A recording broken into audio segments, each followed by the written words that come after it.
ઘણા બધા ખેડૂત મિત્રો નાના નાના પ્રશ્નો પૂછતા હોય છે અને એના હું કેટલાક શોર્ટ્સ પણ બનાવું છું.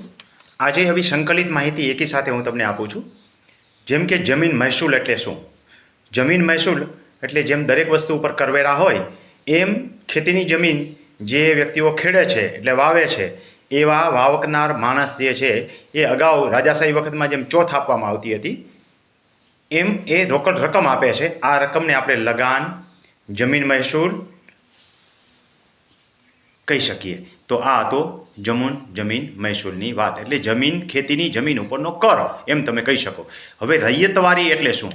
રૈયતવારી એટલે જમીનનો અલગ અલગ પ્રકાર હોય અને એ જમીનના ઉત્પાદન ઉપર જે એની રકમ આપવી પડતી હોય એ મહેસૂલી રકમ એને રૈયતવારી તરીકે ઓળખાવવામાં આવે છે. ક્યાંક તમને આવો શબ્દ જોવા મળે. સાથ એટલે શું? સાથ એટલે ખેતીની જમીન જે વ્યક્તિ ખેડતો હોય અને એનો માલિક બીજો હોય, એટલે ખેતીના જે માલિક હોય એને ખેડનાર વ્યક્તિ જે છે એક ઉચ્ચક રકમ આપે જે વાર્ષિક હોય. આ રકમ જે છે એને શાખ તરીકે ઓળખાવવામાં આવે છે. તો આથી શાખ એટલે ખેતીની જમીન વાવવા માટેની આપવી ઉધ્ધડ રકમ એટલે વાર્ષિક ભાડું તમે કહી શકો. એવી રીતે જમાબંધી એટલે શું?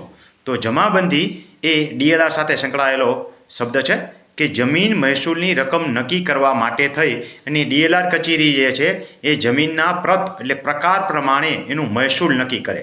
આ જે મહેસૂલ નક્કી કર્યું હોય એને જમાબંધી તરીકે ઓળખાવવામાં આવે છે. એવી જ રીતે ગણોતીઓ અને ગણોતધારો એટલે શું?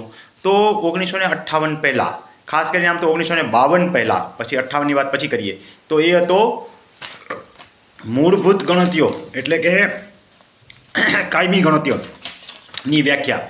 જે 52 પહેલાંના 10 વર્ષ કે 15 વર્ષ કે એવા લાંબા ગાળાથી જમીન બીજાની હોય અને વાવનાર ખેડૂત બીજો હોય અને ખેતીની જમીનના 7 નંબરમાં ગણોતિયા તરીકે એનું નામ હોય. આ હતા ગણોતિયા. એટલે ત્યાર પછી રક્ષિત ગણોતિયા આવ્યા. તો એના માટે થઈને આપણે જમીન ટોચ મર્યાદા ધારો પણ સમજી લઈએ. ઘણી વખત કોઈ પૂછતા હોય છે કે જમીન ટોચ મર્યાદા ધારો શું છે?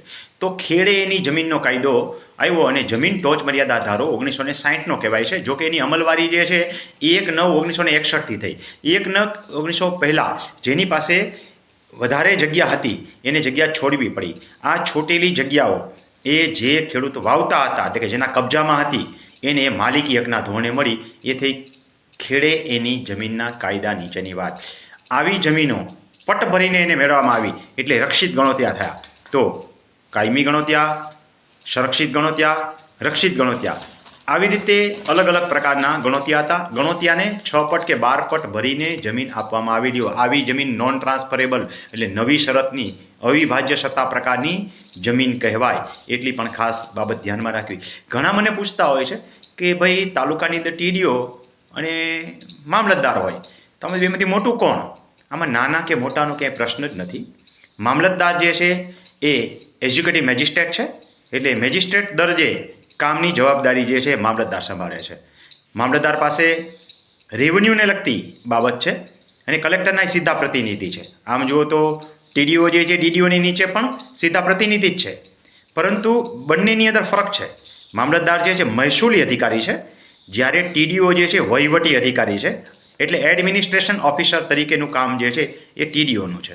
ખેતીવાડીને લગતા જે કંઈ પ્રશ્નો હોય એની રજૂઆત હંમેશા મામલતદારને કરવી જોઈએ, એટલે ટીડીઓને કરવી જોઈએ. આમ જોવા જઈએ તો એમ કહો કે ગોડ ઓફ ગવર્મેન્ટ અને એની કેબિનેટ તમે જુઓ તો લક્ષ્મીજી જે છે એની પાસે નાણાં ખાતું છે. પૈસા બાબતે કંઈ સાધન સંપન્ન થવું હોય તો લક્ષ્મી દેવીની પૂજા કરાય. પરંતુ હું તો કહીશ કે લક્ષ્મી દેવીની પૂજા ન કરો.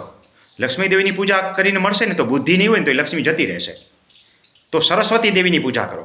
જ્યારે બુદ્ધિ, જ્ઞાન એવું બધું જોઈતું હોય, મારી હું તમને જે માર્ગદર્શન આપું છું તો એ મારી જે કળા આવડત છે એ સરસ્વતી દેવીની કૃપા કહેવાય.